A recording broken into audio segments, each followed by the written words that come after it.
financier. C'est une exigence financière.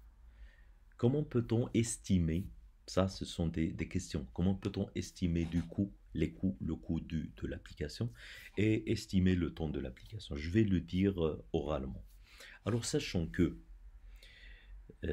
imaginons, cette application, je vais commencer par un cas simple. Alors, tu as reçu le cahier de charge. Tu vas le mettre sous forme d'un tableau entre parenthèses, une liste des tâches.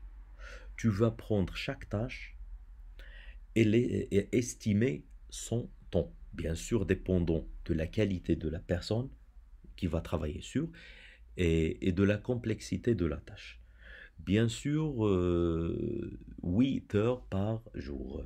Tu vas mentionner un jour et demi, 2 jours, 3 jours, et ainsi de suite, pour chaque tâche. À la fin, tu vas établir la sommation de l'ensemble, tu vas la multiplier par 1, quelque chose. Ce quelque chose, il est lié aux charges, il est lié aux incertitudes qui peuvent y arriver. Par exemple, votre employé a tombé malade, donc tu vas faire appel à un freelancer qui va le remplacer. Donc, c'est c'est un cas que tu n'as pas pris en compte. C'est pour ça qu'on l'a ajouté dans la virgule.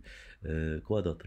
On peut dire que tu n'as pas pris en compte certaines complexités. Tu as dit 2 jours, mais en principe, ça va devenir 10 jours dans une tâche. C'est ainsi, tu vas aboutir à un nombre de jours. Par exemple, tu vas multiplier avec le taux journalier de la personne. Donc ça dépend du pays ou ça dépend de la casquette de cette personne-là. Disons que tu vas la multiplier avec le taux journalier de cette personne. Où tu as reçu, par exemple, tu as reçu 200 000 dirhams, par exemple, pour développer cette application.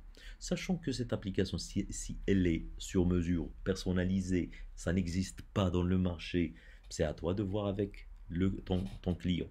Mais le problème, c'est que, imaginons que cette application, elle existe dans le marché déjà, ou elle vaut 30 000 dirhams.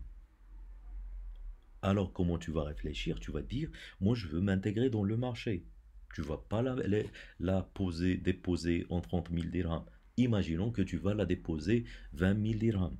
Si tu la déposes en 20 000 dirhams, tu dois la vendre 10 fois pour aboutir au prix des charges que tu as établi. Tout ce qui dépasse ces 10 ventes, c'est-à-dire tu as vendu plus, dans ce cas-là, c'est un bénéfice pour toi. J'espère que vous avez saisi un petit peu la partie financière.